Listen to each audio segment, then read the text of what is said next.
जनवल्लभा जय गिरिवरधारी।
ओम नमो भगवते वासुदेवाय।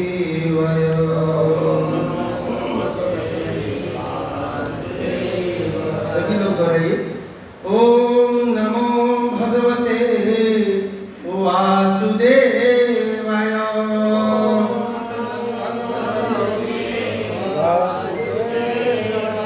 ओम नमो भगवते वासुदेवाय।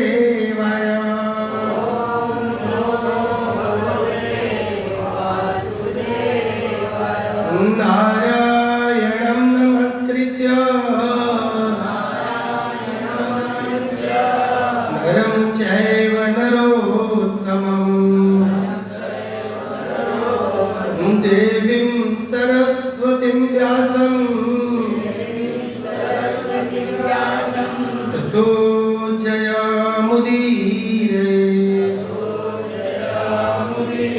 नष्टप्रायेषु अभद्रेषु नित्यं भागवत सेवया भगवती उत्तम श्लोके भक्तिर्भवति नैष्ठिकी कृष्णाय वासुदेवाय देवकी नंदनाय च नंद गोप कुमाराय गोविंदाय नमो नमः। जय श्री कृष्ण चैतन्य प्रभुर नित्यानंद श्री अद्वैत गदाधर श्रीवासादि गौर भक्तवृंद हरे कृष्णा हरे कृष्णा कृष्णा कृष्णा हरे हरे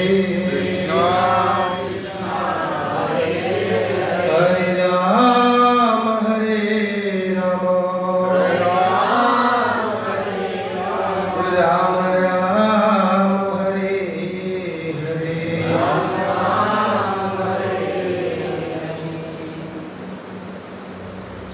हरे कृष्ण। आप सब भक्तों का हम स्वागत करते हैं अंतर्राष्ट्रीय श्री कृष्ण भावना मिशन के द्वारा स्थापित इस्कॉन के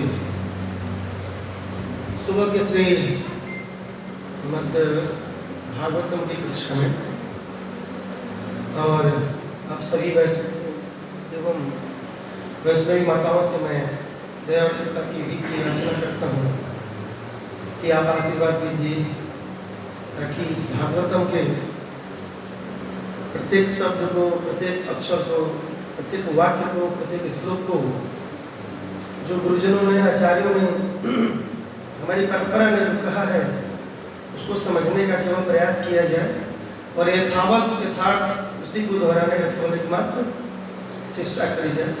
तथा आप सभी लोगों के चरण कमलों में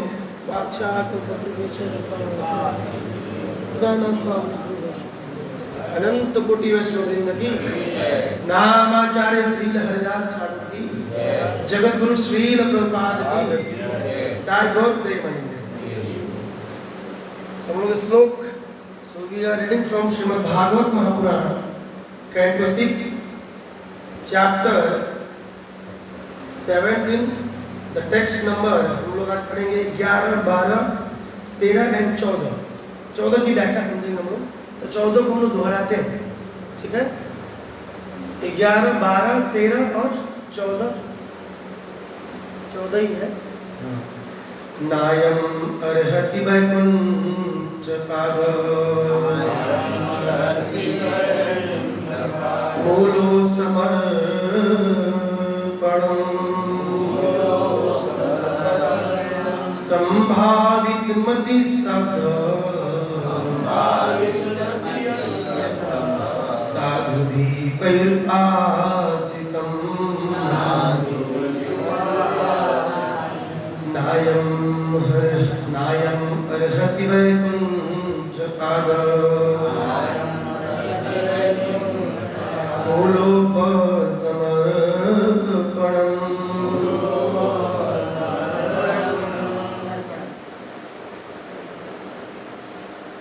नायम अर्हति वैकुंठ पादमूलो समर्पणम् संभावित मति स्तब्ध साधु भी पैर्पासितम् नायम अर्हति वैकुंठ पादमूलो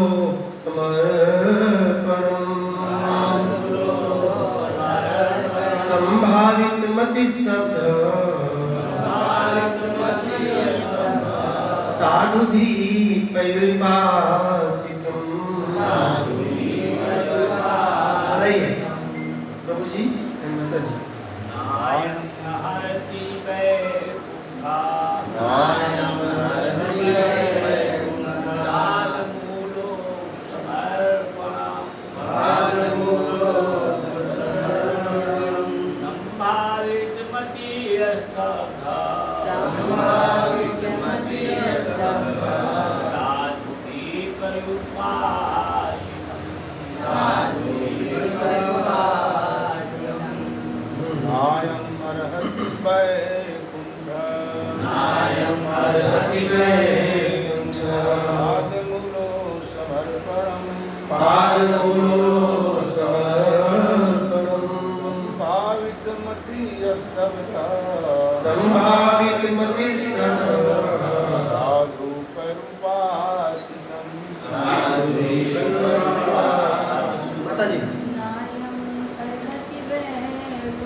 बोलिए शब्दार्थ इस प्रकार है। न दोहराइए, न मैं नहीं, अयम यह व्यक्ति अर्हति के योग्य है वैकुंठ पाद मूल उपसमर्पणम। भगवान श्री विष्णु के चरण कमल की शरण प्राप्त करने का। जो मैंने भेजा है ना वो अच्छा दिखता है बुक वाला। जी वहाँ पे सर्पणम है या समर्पण है? क्या है? सर्पणम है। सर्पणम सर्पणम ना? सर्पणम सर्पणम हाँ। सर्पणम ओके सर्पणम ठीक है। संभावित मति अपने आप को अत्यंत पूज्य समझकर स्तब्ध घमंडी साधु भी बड़े बड़े संत पुरुषों के द्वारा पयुर्पासितम पूजनीय। अनुवाद एवं तात्पर्य जगत गुरु श्री प्रभुपाद जी के द्वारा इस प्रकार है। जगत गुरु श्री प्रभुपाद की दोहराइएगा।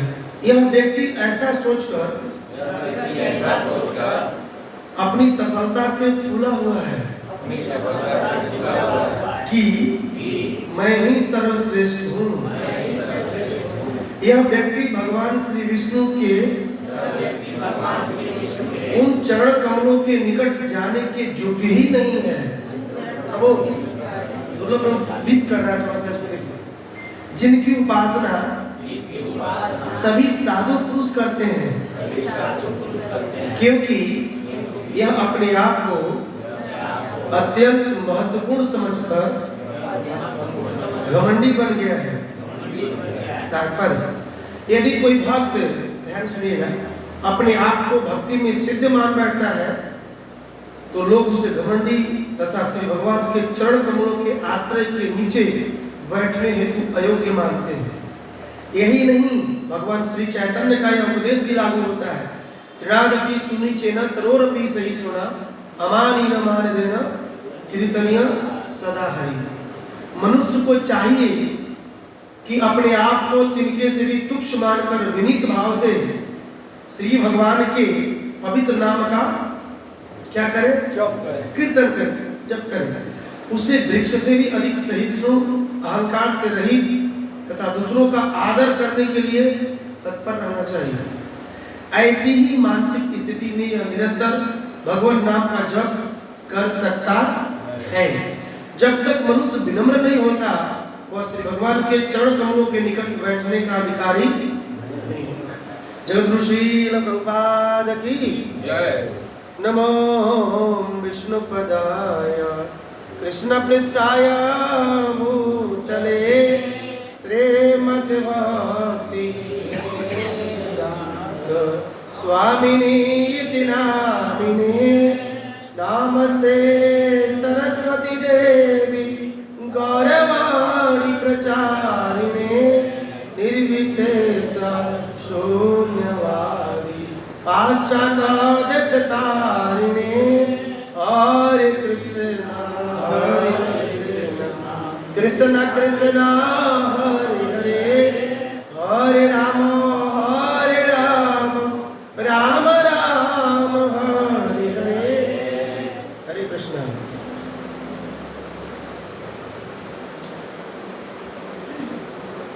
तो पिछले श्लोक में हम लोगों ने सुना था, क्या सुना था कि श्रीपाद सुखदेव गोस्वामी राजा परीक्षित को पूछने पर कह रहे हैं कि जब उस सभा में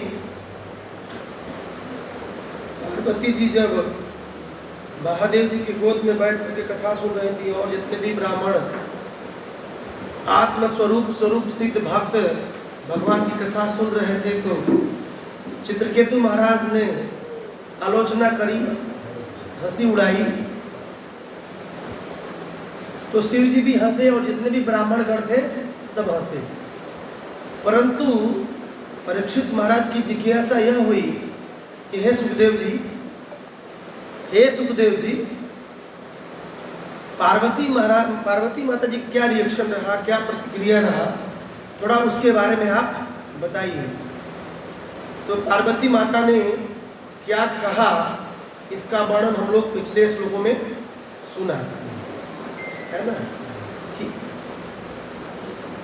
कि अतत विदुषी ब्रुवाणे भव शोभनम रुषाह देवी दृष्टाय निर्जितात्माभिमानिने इति। इस प्रकार विश्व के शिव जी के वीरता शौर्यता को नहीं समझ पाने के कारण चित्रकेतु ने अति अशोभनीय बातें कही, मतलब जो अच्छा नहीं लग रहा था, जबकि शिव जी वैष्णवा नाम यथासंभव है।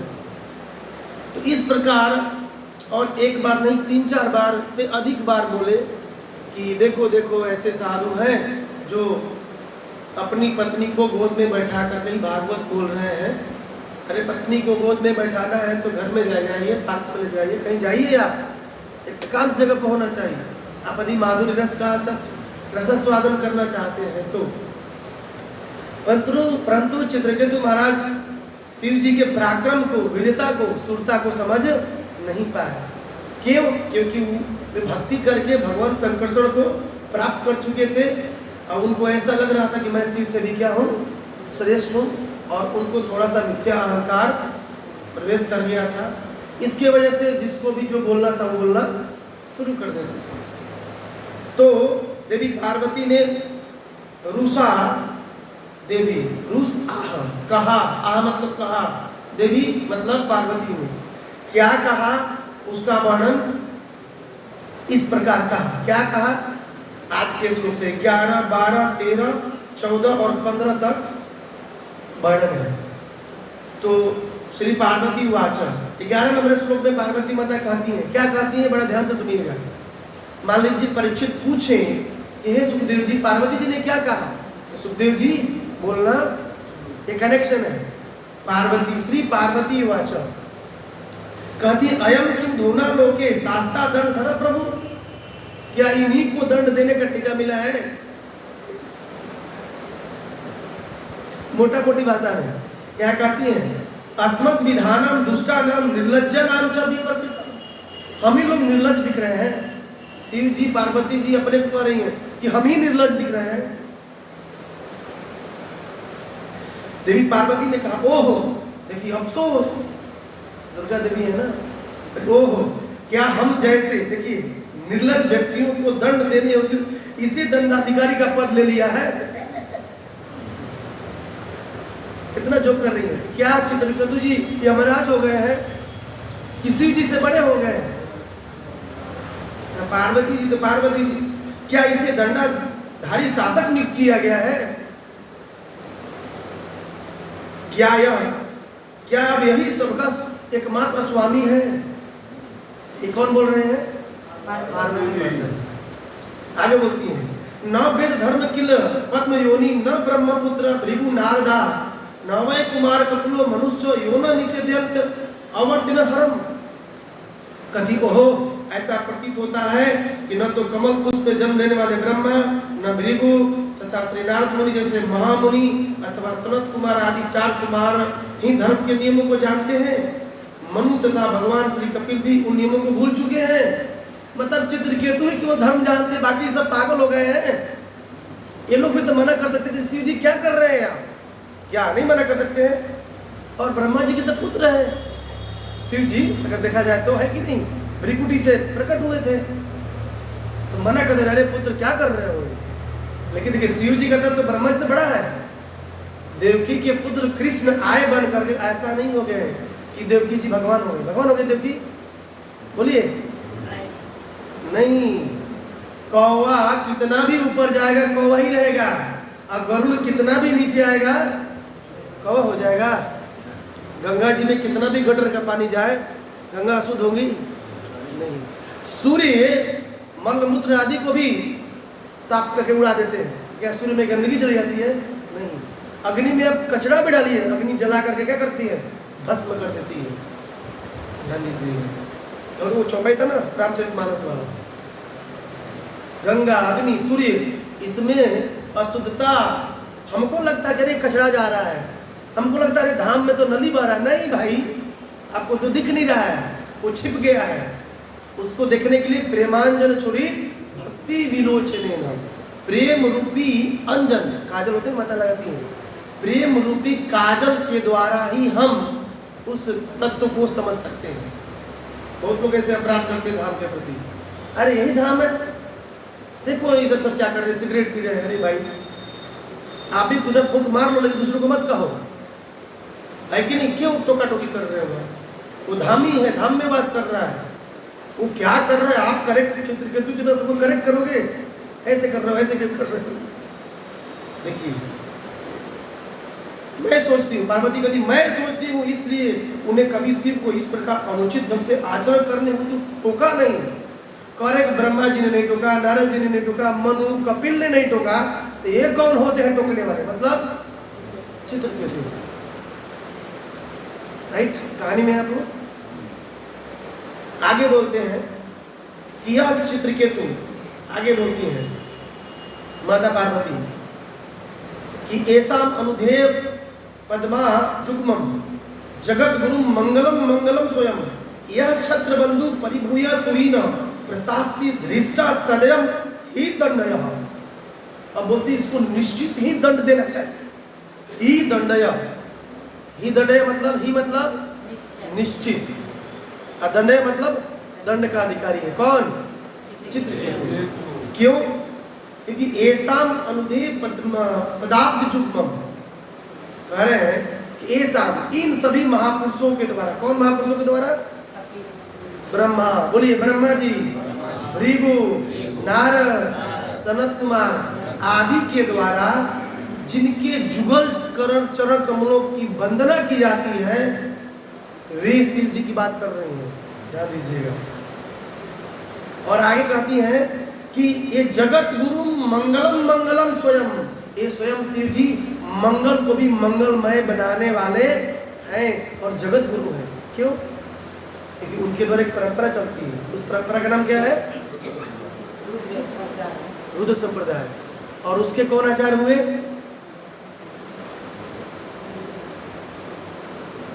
आचार्य नहीं, आचार्य विष्णु स्वामी। तो भगवान की कृपा से कहने पर परंपरा चला रहे हैं रुद्र जी, तो कितने उत्कृष्ट आदमी है कि आप विचार तो करिए। आप जिसके नाम पर एक परंपरा चल रही है वो कितना महान है।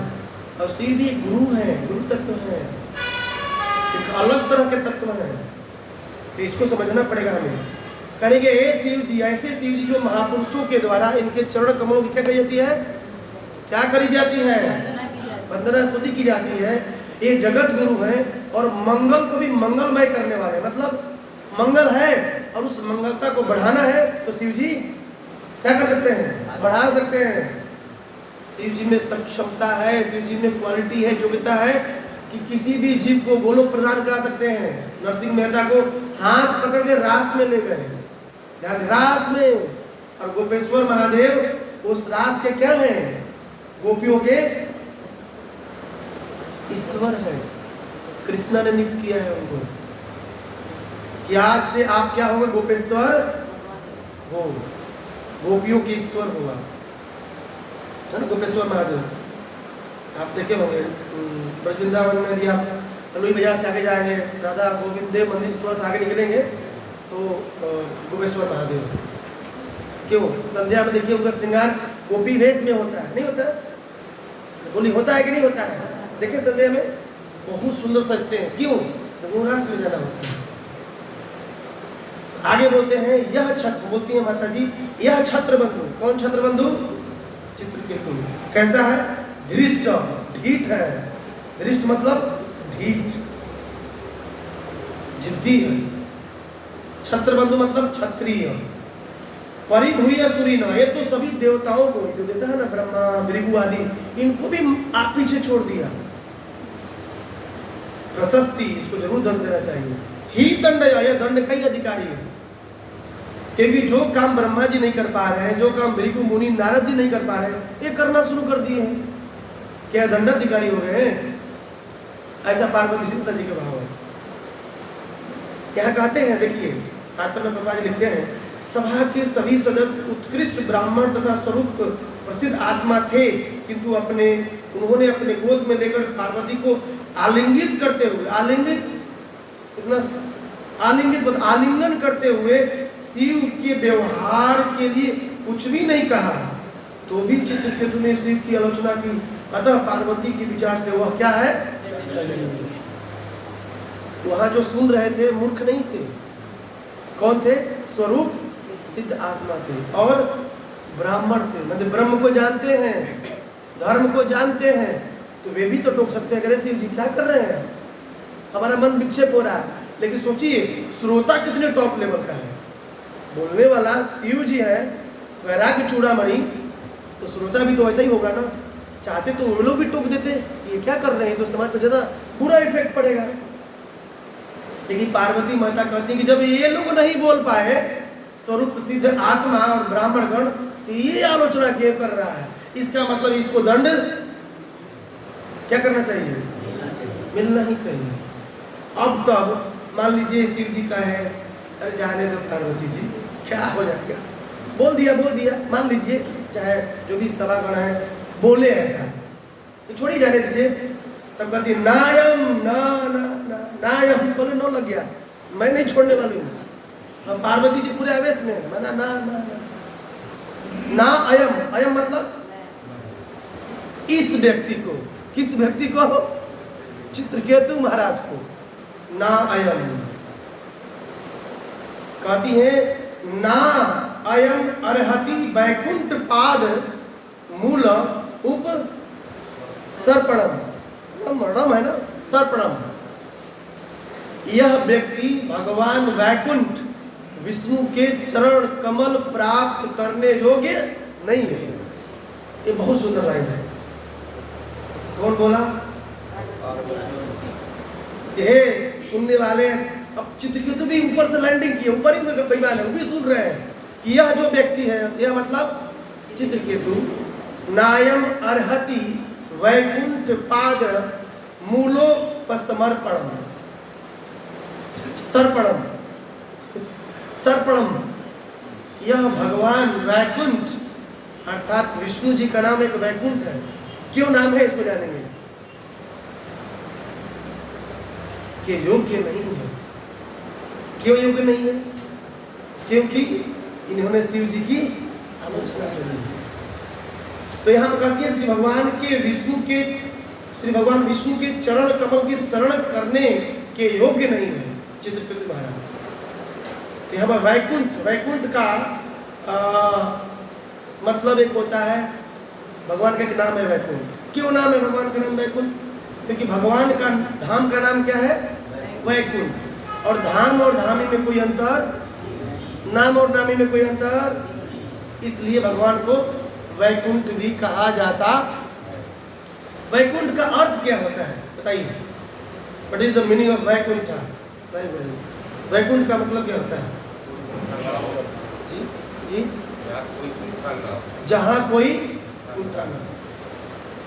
कुंठा का मतलब बताइए जैसा कुंठा का मतलब क्या होता है? कुंठा दुर्लभ भक्ति, कुंठा जहाँ क्लेश न हो, कुंठा। जहाँ कुछ ही क्लेश काम वय कुंठा, वय मतलब नहीं, कुंठा मतलब किसी भी तरह की क्लेश, किसी भी तरह की निष्क्रियता, आलस्यता आदि जहाँ न देखा जाए उसी को वैकुंठ कहा जाता है। और भगवान उसी वैकुंठ में क्या करते हैं? वास करते हैं। तो धाम और धामी में कोई अंतर नहीं होने की वजह से भगवान विष्णु को भी वैकुंठ कहा जाता है। जगत ऋषि प्रभुपाद की। वैकुंठ बंद हो रहा है, अभी भगवान खाने जा रहे हैं। तो प्रश्न होगा वो वैकुंठ कैसा है?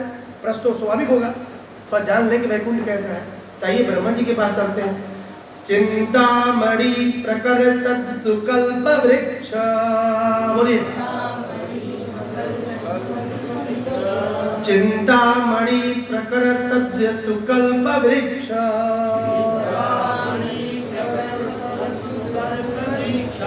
लक्षावृते सुसुरभिर्पालयन्तम्।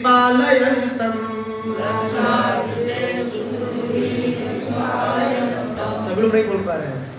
चिंतामणि प्रकर सद्म सुकल्प वृक्ष,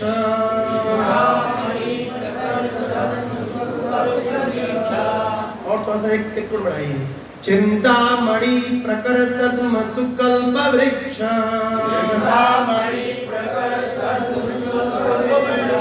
लक्षावृते सुसुरभिर्पालयन्तम्।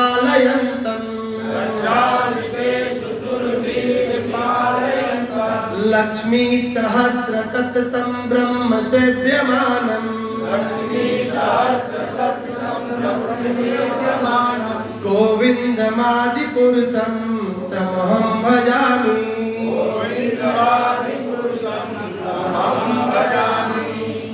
ब्रह्मा जी बोलते हैं 5वें अध्याय का 29 नंबर श्लोक है कि वैकुंठ कैसा है? चिंतामणि प्रकर सद्मसु कल्प वृक्ष, अनेक कल्प वृक्षों से वो जो चिंतामणि धाम है, अनेक चिंतामणि रत्नों से, पत्थरों से भवनें बनी हुई है।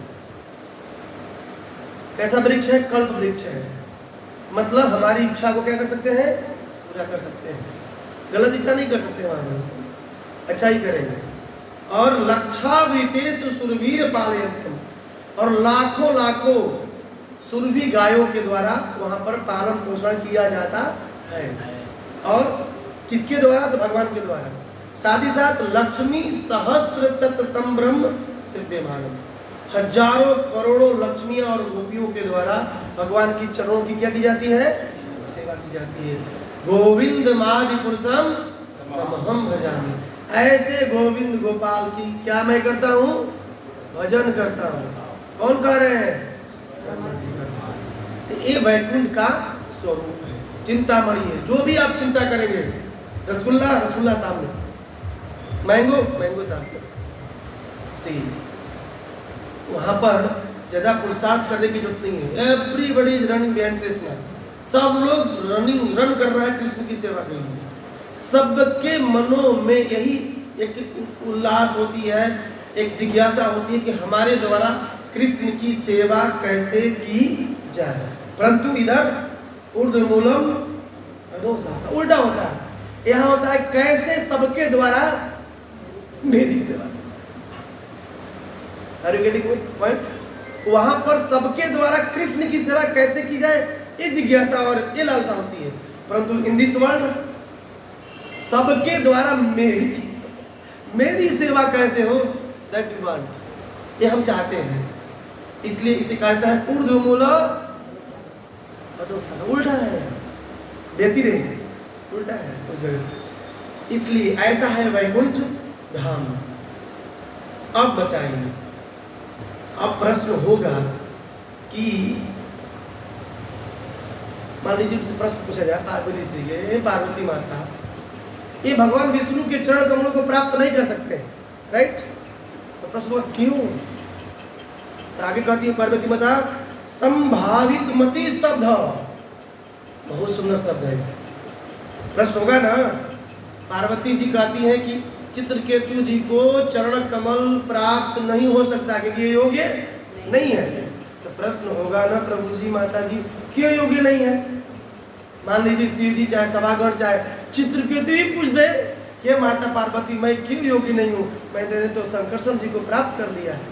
तब माता कहती है संभावित मति स्तब्ध। तुम्हारे अंदर दो दोष है, संभावित मति और स्तब्ध। इसका अर्थ बताते हुए कहते हैं संभावित मति अपने आप को अति पूज्य समझ रहे हो, अपने आप को क्या समझ रहे हो? पूजनीय। और स्तब्ध घमंडी हो। तो दो कारणों से पार्वती जी कह रही हैं कि आपको श्री विष्णु के चरण कमलों की प्राप्ति नहीं हो सकती।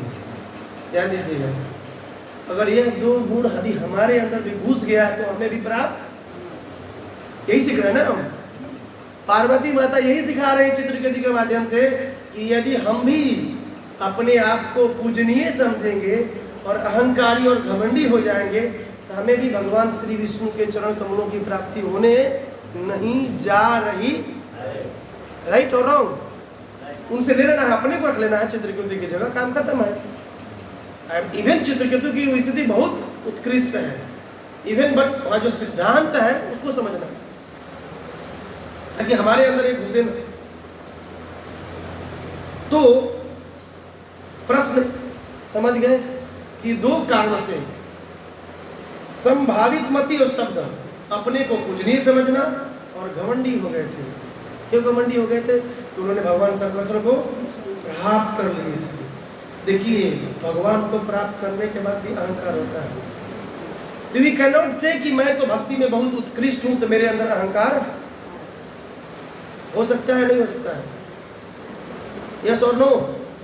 हो भी सकता है, क्योंकि हम जन्मों जन्मों से यही करते आ रहे हैं। हो सकता है किसी जन्म का संस्कार हो, अभी पूरी तरह साफ नहीं हुआ हो, उत्पन्न हो गया, निकल आया बाहर। लेकिन भगवान अपने भक्तों के अहंकार को कैसे दमन करते हैं उनको मालूम है। दमन करवा रहे हैं ना पार्वती के माध्यम से। देखिए, तो दो कारणों से, दो कारण याद रखिएगा, मैं पूछूंगा लास्ट में कि दो कारण क्या थे।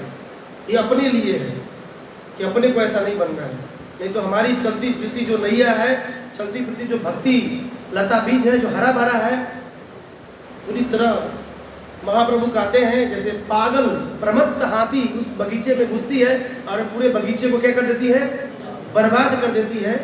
उसी तरह हमारा जो ये अहंकार है, अपने को भोक्ता मानने की जो भावना है, हमारी पूरी भक्ति लता बीज को क्या कर देगी? बर्बाद कर देगी। जो वर्षों से हम श्रवण कीर्तन करके सींचते हुए आएंगे, इसलिए साधु को उस पर विशेष ध्यान देना चाहिए। तो एक प्रश्न और होगा आपसे कि उनको भगवान विष्णु की चरण कमल नहीं प्राप्त हो सकती है, नहीं प्राप्त हो सकती है दो कारणों से। क्यों घमंडी व्यक्ति को और पूजनीय व्यक्ति को नहीं प्राप्त हो सकती है? क्यों बताइए। जो अपने को पूजनीय समझ रहा है, जो अपने को घमंडी समझ रहा है, उसे भगवान विष्णु के चरण कमल अर्थात वैकुंठ क्यों नहीं प्राप्त हो सकता है? बताइए। क्योंकि भगवान सभी जीवों को देता है और अहंकार नहीं है। बस हो गया। अब बताइए क्यों नहीं? चाहते नहीं, तेज बोलिए। वो चाहते नहीं है कोई घमंडी हो या भगवान नहीं चाहते हैं। क्योंकि जीव का स्वरूप है, जीव का स्वरूप है नित्य कृष्ण दास, और जब तक हम अपने स्वरूप के स्थित नहीं होंगे तब तक भगवान की प्राप्ति दोनों प्रभु पंकज को बताइए। वो जीव अपने को पूजनीय समझकर घमंडी समझकर क्या करेगा जिसके वजह से उसे वैकुंठ नहीं मिलेगा? That is the point. माता जी ने बताया पॉइंट। यदि घमंडी होगा, पूजनीय होगा, कुछ करेगा ना, तो उस एक्टिविटीज, उस क्रियाकलाप के द्वारा उसे वैकुंठ की प्राप्ति होने वाली नहीं है।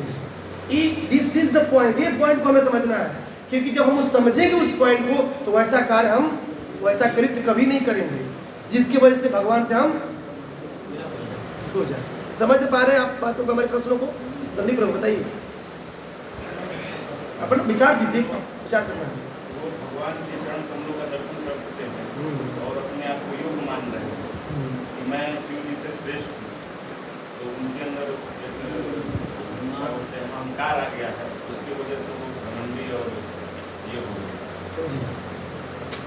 एक तो अगर इस श्लोक के संदर्भ में कहें, पार्वती जी यही कह रही कि योग्यता नहीं है इनके पास। क्यों योग्यता नहीं है? क्योंकि इनके पास अहंकार है और बुरी नहीं समझ रहे हैं। तो रिजल्ट यही होगा कि वो अगर अहंकार बस भौतिक अहंकार आएगा तो अपने को भोक्ता स्वामी समझेंगे। ठीक है, भगवान वो कहते नहीं है। एक ही पॉइंट है,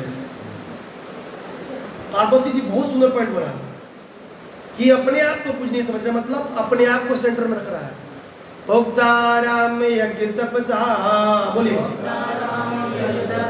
सर्वलोक महेश्वरम। ये श्लोक सबको मालूम होना चाहिए, तेज बोलिए, भोक्ताराम यज्ञ तपसा सर्वलोक महेश्वरम सोहृदं सर्वभूतानां ज्ञात्वा माम शांति मृक्षति। 5:29 श्रीमद् भगवद गीता। जिसको शांति चाहिए ना इस दुनिया में, इस श्लोक को बस माला बना करके गले में रखा ले, वो शांत रहेगा। भोक्ताराम एक तपसाम, भगवान कहते हैं अर्जुन को कुरुक्षेत्र के रणांगण में, अर्जुन मैं भोक्ता हूँ। इधर चित्रकेतु अपने को, मतलब मैं पूजनीय हूँ, मैं पूजनीय हूँ, मतलब कृष्ण कह रहे मैं पूजनीय हूँ। मन मना भाव मत भक्तो माध्या जी माम नमस्कार, मेरे में मन लगाओ, मेरी पूजा करो, मेरी भक्त बनो। इधर चित्रकेतु कहते हैं संभावित मति, मैं पूजनीय हूँ। तो भी कहते हैं अत्यंत पूज्य समझकर अपने को पूजनीय समझ रहे हैं। आप बताइए दो भोक्ता कैसे हो सकते हैं? अजीब जो भोक्ता बनेगा तो क्या वैकुंठ में जाएगा? he will remain still in a material world, still वही रहेगा, क्योंकि भोक्ता बन करके भोग कहाँ करेगा? वहां पर, वहां तक केवल एक ही भोक्ता है, दैट इज कृष्ण। कृष्णचंद्र भगवान की।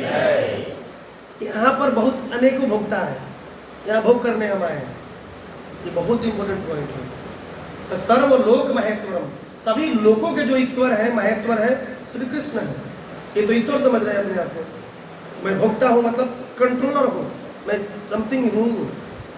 इसके वजह से अहंकार आ रहा है, और अहंकार के द्वारा आप भगवत धाम जा नहीं सकते, क्योंकि भगवत धाम जाने से पहले मन बुद्धि अहंकार का डिस्ट्रॉय होता है, क्योंकि ये क्या है?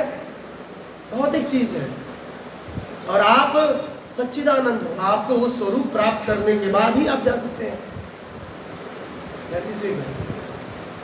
इंपॉर्टेंट पॉइंट है। इसलिए पार्वती माता कहती हैं कि चित्रकेतु श्री भगवान के चरण कमलों को प्राप्त करने के योग्य नहीं। क्लियर हो गया? 2 पॉइंट। अब मान लीजिए उनसे पार्वती से पूछा जाए कि ठीक है चित्रकेतु भगवान के चरण कमलों के प्राप्त करने योग्य नहीं है, इसको पूरे एक बार, नायम अर्हति वैकुंठ पादमूलोक सर्पणम संभावित मति स्तब्धः साधुभिर्पासितम्। तो आपने समझा नायम अर्हति वैकुंठ पादमूल सर्पणम और संभावित मति स्तब्ध। अब 2 शब्द बचा है, साधु भी पयुर आसितम। तो प्रश्न होगा कि ठीक है पार्वती जी, यह नहीं प्राप्त कर सकते हैं, यह मतलब चित्रकेतु नहीं प्राप्त कर सकते हैं भगवान विष्णु के चरण कमलों को, लेकिन भगवान विष्णु के चरण कमलों की तो कोई पूजा करता होगा ना, कोई प्राप्त करता होगा ना। तो पार्वती जी कहती हैं साधु भी पयुर पासितम। बोलिए हाँ, माने चित्रकेतु ही पूछे कि पार्वती मैया बता दो ना कि मैं नहीं प्राप्त करूंगा, कौन प्राप्त करता है? तो साधु भी, साधु गण भगवान श्री विष्णु कृष्ण के चरण कमलों की निरंतर सतत पूजा करते हैं और उनके द्वारा उनके चरण कमलों की पूजा होती है। कौन? तो बोलिए कौन? साधु भी। बड़े बड़े देखिए प्रभुपाद जी का देखिए लिखने का तरीका देखिए, बड़े बड़े संत पुरुषों के द्वारा। तो बड़े बड़े मतलब जो भक्ति में बड़े हैं, चढ़े हैं। तो प्रश्न होगा वही साधु। साधु कौन? वही साधु। प्रभु साधु किसे कहते हैं? हम साधु है ना, तो हमें जानना पड़ेगा साधु हुई साधु जो अपनी इंद्रियों को बस में करके चारों देवों का कंट्रोल किया रहता है। ठीक है, साधु किसे कहते हैं? जो हर तरह से पवित्र है, सुनाई दे रहा है? बोलिए जी साहब, जैसे बोलते हैं ना कोर्ट में उसे बोलिए। जो हर तरह से पवित्र है और पहुंचा हुआ है। साधु किसे कहते हैं? बोला प्रभु बताएंगे। एक गुण जानना है तो हम साधु को पहचान पाएंगे। एक मिनट, वही साधु बताइए।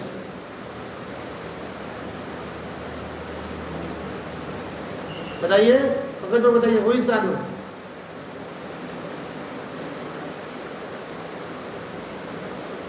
साधु किसे कहते हैं? साधु कुछ तो गुण मालूम होगा साधु का। बस एक पॉइंट करुणा हो। राज प्रभु बताइए साधु हुई साधु।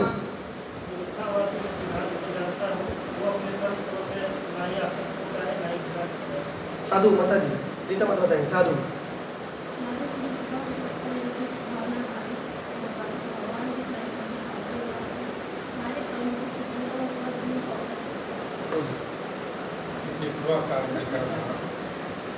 साधु साधु की महिमा आप सब लोग सही हैं, you all are right, no doubt.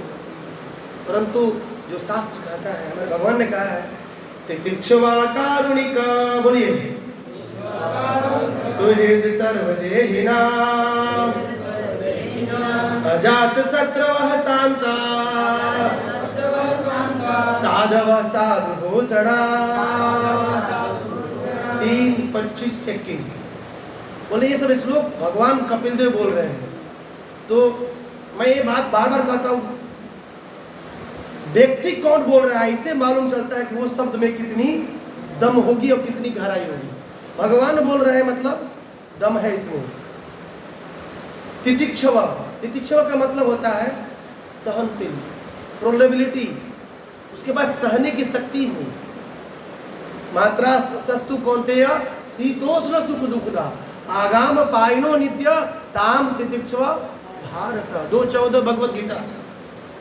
Arjun कहते हैं, अर्जुन को कृष्ण सहो, सर्दी गर्मी सुख दुख को सहना पड़ेगा भारत। तितिक्षवा शब्द है ना वहां पर, सहना ही होगा। साधु सहनशील होता ही है। साधु यदि सहनशील नहीं है तो उसे हम साधु कह सकते हैं? नहीं कह सकते हैं?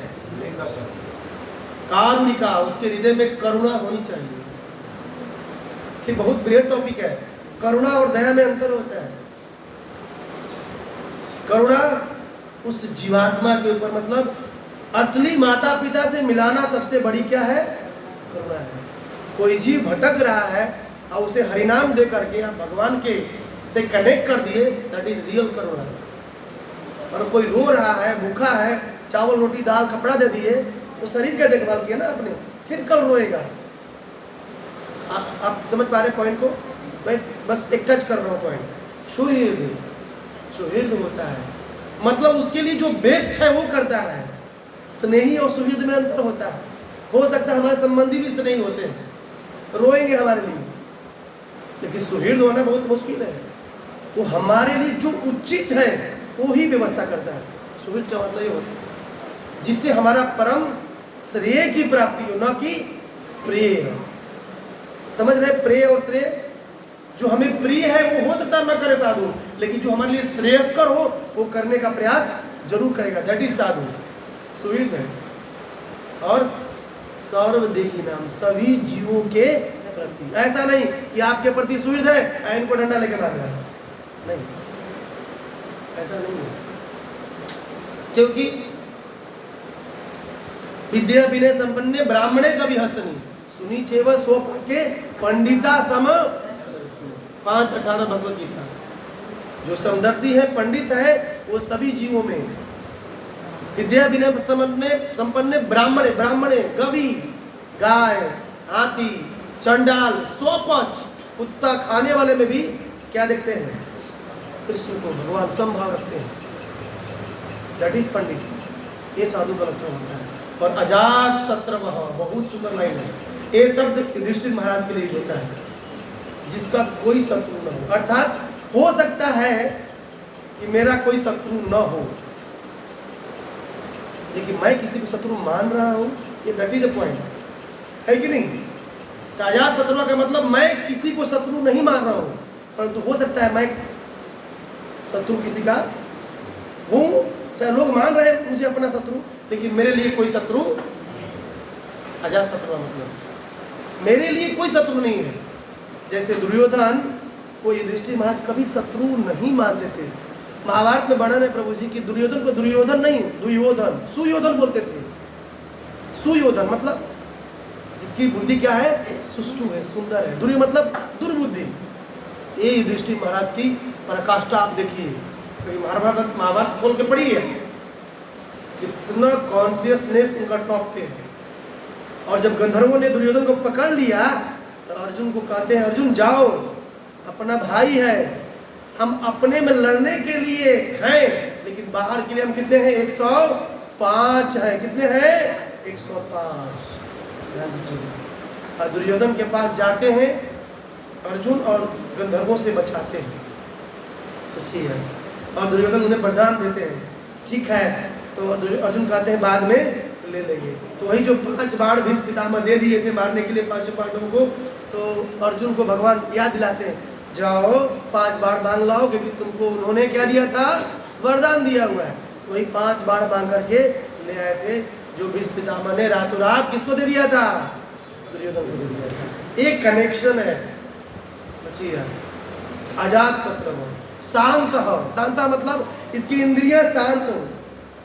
अचो बेगम, मनसो क्रोध बेगम, जीवा बेगम, उदरो पस्त बेगम। जो इतना बेग है ना, कंट्रोल में होना चाहिए। और साधव, शास्त्रों के अनुसार जीवन जीता है। ऐसा नहीं मैं तो ये मानता हूँ, तुम भाई आप मानते हो तो आप मानो, आप अपना शास्त्र होगा, वेद व्यास जी से ऊपर होंगे आप। परंतु वेद व्यास जी जो कह रहे हैं, सुखदेव जी कह रहे हैं, आई विल फॉलो हिम, मैं उन्हें फॉलो करूंगा। चाहे जो गुरु परंपरा गुरुजनों ने जो कहा है, that thing I will follow, उसको मुझे फॉलो करना है। साधव, साधुभूषण, ये साधु क्या है? आभूषण है, ये लक्षण होते हैं। एक बार पढ़ते हैं, तितिक्षव कारुणिका सुहृद सर्वदेहिना अजात शत्रवः शांता साधवः साधुभूषणा। 3:25-21 श्रीमद् भागवत महापुराण। एक प्रश्न और हो सकता है कि वैसे साधुओं का जब हम संग करेंगे, कैसे साधुओं का? तितिक्षव कारुणिका सुहृद सर्वदेहिना अजात शत्रवः शांत साधव, ऐसे लोगों का संग करने पर क्या लाभ होगा? क्या लाभ होगा? तो इसके लिए मुझे कुंती मैया के पास जाना पड़ेगा। लाभ जानना चाहते हैं? लाभ जानना चाहते हैं? ऐसे साधुओं का संग करेंगे तो क्या मिलेगा? ये चरण कमल की बात हो रही है, तो कुंती मैया ने गाया है, शृण्वन्ति गायन्ति गृह्णन्ति दीक्षसः स्मरन्ति नन्दन्ति तवे हितं जना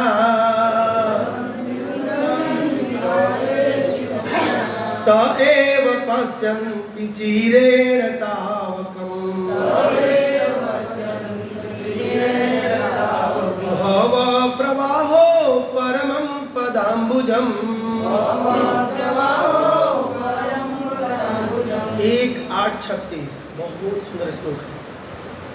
प्रश्न था, क्या प्रश्न है कि ऐसे साधु, कैसे साधु?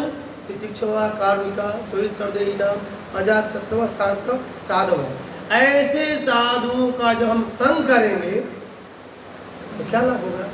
कुंती मैया कहती हैं क्या लाभ होगा, सुनिए बड़ी ध्यान से। कहती है श्रुवंती गायंती गृणंती भक्षणसम, जो भगवान के बारे में सुनते हैं, गाते हैं, बोलते हैं, अभिक्षण, अभिक्षण मतलब बार बार, निरंतर, सदैव।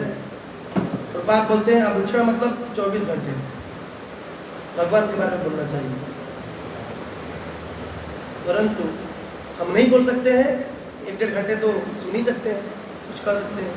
स्मरंती, स्मरण करना चाहिए। नंदंती, और दूसरों को ऐसा करते हुए देख करके खुश होना चाहिए। जगन्नाथ बलदेव सुभद्रा महाराज भक्त सुदर्शन की, जगत गुरु श्रील प्रभुपाद की। टूट जाएगा मुंडी, बच्चा है। सुन लीजिए, बहुत ही सुंदर श्लोक है। कुंती मैया गाती हैं जो साधु भगवान के बारे में सुनते हैं, बोलते हैं, गाते हैं, कितनी बार? साल भर में एक बार, बार बार, अभिक्षण सह, निरंतर स्मरण करते हैं, और ऐसा करते हुए लोगों को देख करके मुंह बिगाड़ लेते हैं, प्रसन्न होते हैं। नंदंती, ध्यान दीजिएगा, अगर कोई श्रवण कर रहा है, कोई भक्ति अच्छे से कर रहा है, तो खुश होना भी ये बहुत बड़ी चीज है।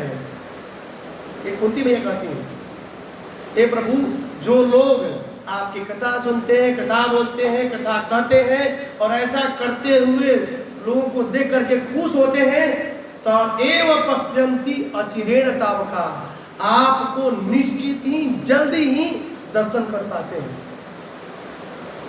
कितना बड़ा पॉइंट है, आपका निश्चित ही क्या करते हैं?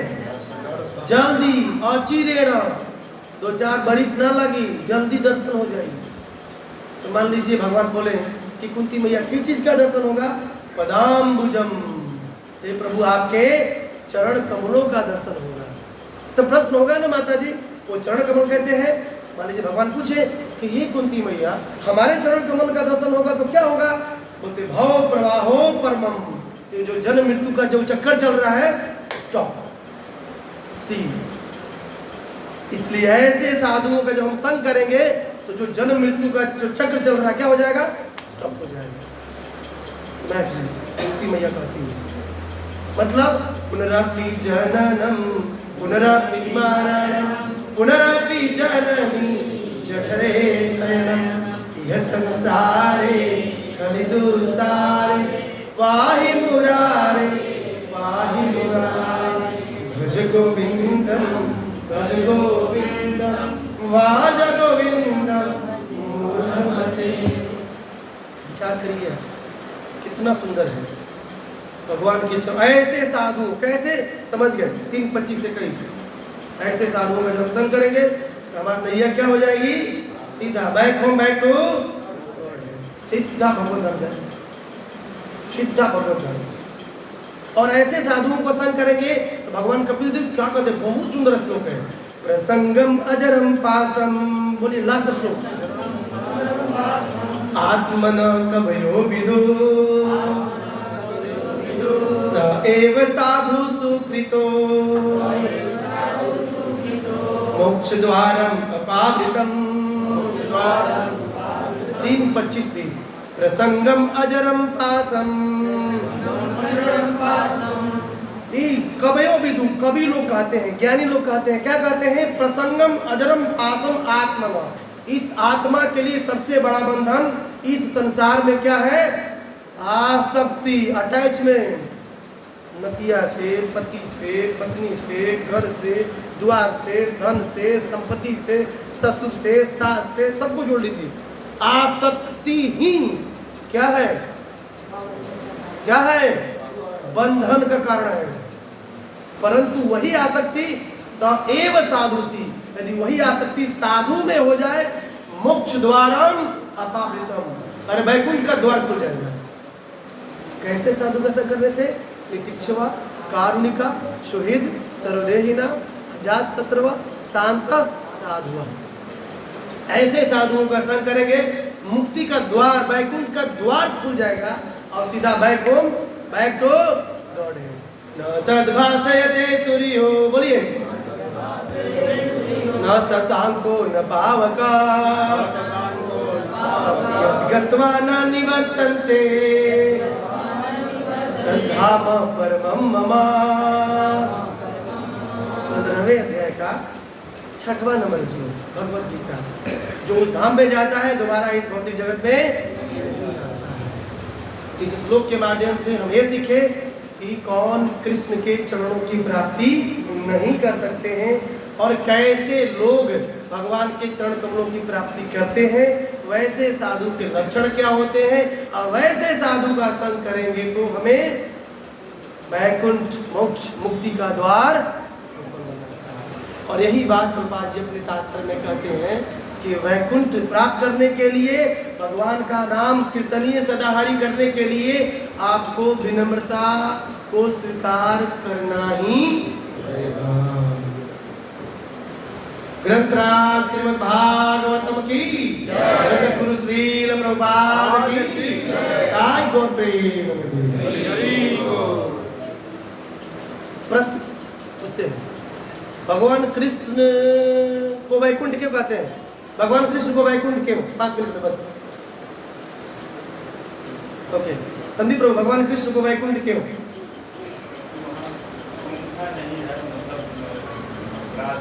राज प्रभु, वैकुंठ क्यों भगवान का नाम क्यों है? भगवान श्री कृष्ण का एक नाम वैकुंठ है, कारण कि नाम और नामी में कोई भेद नहीं होता। तो नाम है कृष्ण। दुर्लभ प्रभु, नाम और नामी में कोई भेद नहीं। धाम और धामी में कोई भेद नहीं होता। ओके, इसलिए वैकुंठ क्यों कहता है कृष्ण को?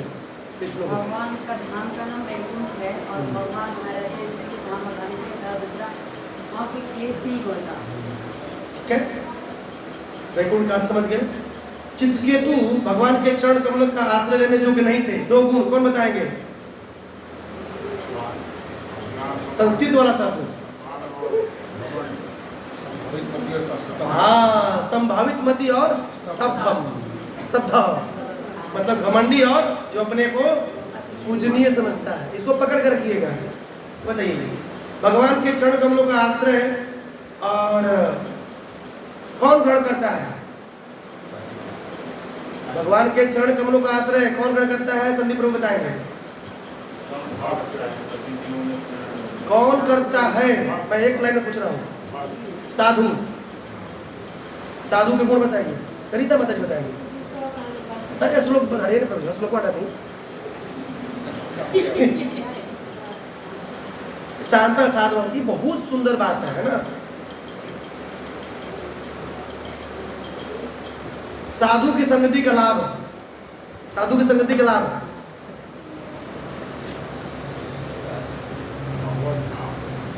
साधु की संगति का लाभ, भगवान के चरण कमल को प्राप्त करेंगे। हाँ, साधु की संगति का लाभ वैकुंठ की प्राप्ति, मोक्ष द्वारम अपावृतम। इस श्लोक को पकड़ लेना है।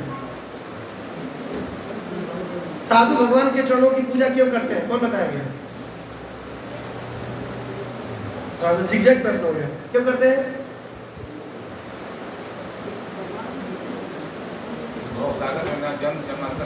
जन्म मृत्यु चक्र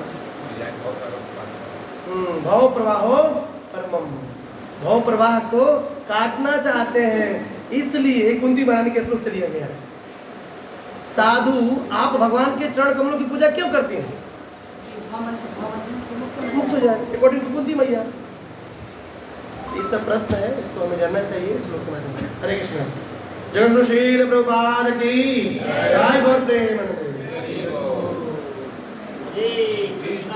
हरे कृष्णा कृष्णा कृष्णा हरे राम।